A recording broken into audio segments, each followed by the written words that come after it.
हे हे hello किसान भाइयों, मैं हूं आपका मछली वाला भैया उन्मेष टहरिया, फिशरीज ग्रेजुएट एंटरप्रेन्योर, और आप देख रहे हैं ऑस्कर फिशरीज। किसान भाइयों, बरसात के मौसम में आपके तालाब के पानी में बहुत सारी समस्याएं आती है, क्योंकि बरसात का मौसम ही ऐसा है जहां पर अगर कोई किसान भाई ने नया तालाब बनाया हो और उसने नया पानी डाला हो, तब भी आपने देखा होगा कि तालाब का पानी का कलर है वो बहुत ज़्यादा मटमैला हो जाता है। बहुत बार ऐसा भी होता है कि आपके तालाब के पानी में जो बरसात का बाहर का पानी है वो भी बहते बहते आ जाती है, वहाँ पर भी आपका तालाब का पानी है वो बहुत ज़्यादा गंदा और मटमैला हो जाता है। बहुत बार जब आपके तालाब में पेड़ पौधे ज़्यादा हों और उसकी पत्तियां जब आपके तालाब में गिरती हैं तो उसके सड़ने से भी आपके तालाब का पानी है दोस्तों वो अलग कलर या फिर गंदा आपको दिखाई देता होगा। तो ये सभी चीज़ों को मैं आप सॉल्यूशन बताने वाला हूँ कि कैसे आप अपने जो गंदा पानी है, जो मटमैला पानी है, उसको बहुत ही चुटकियों में बहुत ही कम समय में आप बहुत अच्छे से ट्रीट कर सकते हैं, उसको साफ कर सकते हैं। इसके अलावा अगर आपके तालाब में मृगल या फिर कॉमन कार्प की संख्या ज़्यादा हो गई है, आपने 50% ज़्यादा स्टॉकिंग है, वो कॉमन कार्प या फिर जो बॉटम लेयर मछलियां हैं उसकी अगर आपने कर दी हैं, तो उस वजह से भी आपके तालाब का पानी है दोस्तों वो टर्बिड गंदा दिखाई देता है, क्योंकि बॉटम लेयर मछलियां मिट्टी को भी खाती हैं, उनको उछालती हैं, जिसकी वजह से मिट्टी है वो आपके तालाब में मिक्स हो जाती हैं और पानी है वो मटमैला हो जाता है। मटमैला पानी अगर 1 फीट से ज़्यादा आपकी गहराई तक है दोस्तों, तो ये आपके मछलियों के जो गिल होता है उसको ये क्लॉग कर सकती है, उसको चोक कर सकती है, और साथ ही साथ आपके अगर बाहर से पानी आ रही है तो उसमें भी बहुत सारे बैक्टीरिया हैं वो घुल करके आपके पानी को गंदा कर सकती है। तो इसको ठीक करने के मैं आपको 3 तरीके बताने वाला हूँ, ये तीनों तरीके ही आपको नोट करके रख लेने हैं। पहला आपका कंपोनेंट है दोस्तों आपका जिप्सम, जिसको हाइड्रेट कैल्शियम सल्फेट कहा जाता है। एक्चुअली में ये भी एक प्रकार का आपके पानी के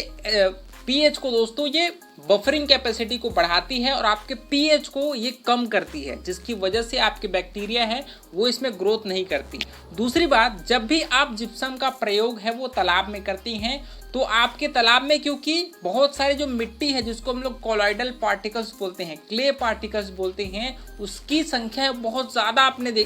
हो जाती है। आपने देखा होगा जब आप रात में गंदे पानी में जब टॉर्च जलाएंगे तो बहुत सारे छोटे छोटे आपको पार्टिकल्स नज़र आते हैं, वही इसी को हम लोग क्ले पार्टिकल्स कहते हैं। और अगर आप जैसे ही जिप्सम का प्रयोग करती हैं उन सभी क्ले पार्टिकल्स को दोस्तों एक जगह इकट्ठा कर देती है, उसको जोड़ देती है और नीचे में जाकर उसको सेटल कर देती है। तो अगर आपका 1 एकड़ का तालाब है तो उसमें आपको लगभग 40 किलो तक जिप्सम का प्रयोग करना है, और अगर ये डोज आपका इफेक्टिव नहीं रहा तो आप थोड़ा सा 5 से 10 किलो और उसमें आपको वेट करके कम से कम 4 से 5 दिन आप वेट करिए, उतने दिन तक ये जिप्सम है वो उसमें ट्रीट करके आपके पानी को साफ कर देगी, है ना। तो आपको पहले वेट करना है, और अगर वहाँ पर भी डोज आपको इफेक्टिव नहीं लगता तो 5 से 10 किलो और उसमें आप ऐड करिए, ज़रूर आपका हफ्ते भर में आपका पानी है वो क्लियर हो जाएगा।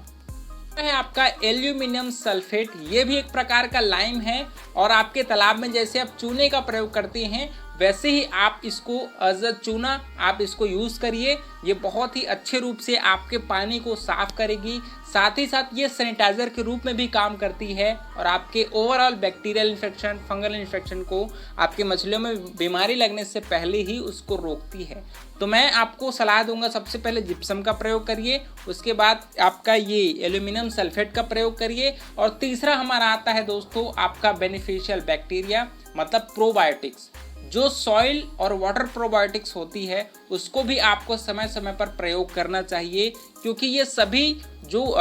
बेनिफिशियल बैक्टीरिया होती हैं वो आपके मिट्टी को अच्छा से मेंटेन रखती है, साथ ही साथ जो आपके पानी में जो हार्मफुल बैक्टीरिया है उसकी संख्या को कम करती हैं। तो आपको अपने तालाब में समय समय पर soil and water probiotic use करना है। सबसे पहले आपको जिप्सम यूज़ करना है, फिर आपको जो चूना मैंने बताया है उसका प्रयोग करना है। इन तीनों के यूज़ से डेफिनेटली आपका तालाब का पानी है वो साफ हो जाएगा। तो किसान भाइयों, अगर आपको वीडियो पसंद होगा तो वीडियो को लाइक ज़रूर करिए। ऑस्कर फिशरीज पर नए हैं तो चैनल को सब्सक्राइब करना बिल्कुल मत भूलिएगा। इसके अलावा आपके मन में कुछ सवाल होंगे उसके भी नीचे कमेंट कर सकते हैं। मिलते हैं अगले वीडियो में किसान भाइयों, तब तक के लिए बड़ों का सम्मान करिए, छोटों को प्यार करिए और खुद का ढेर सारा ख्याल रखिए। Thank you, thanks for watching.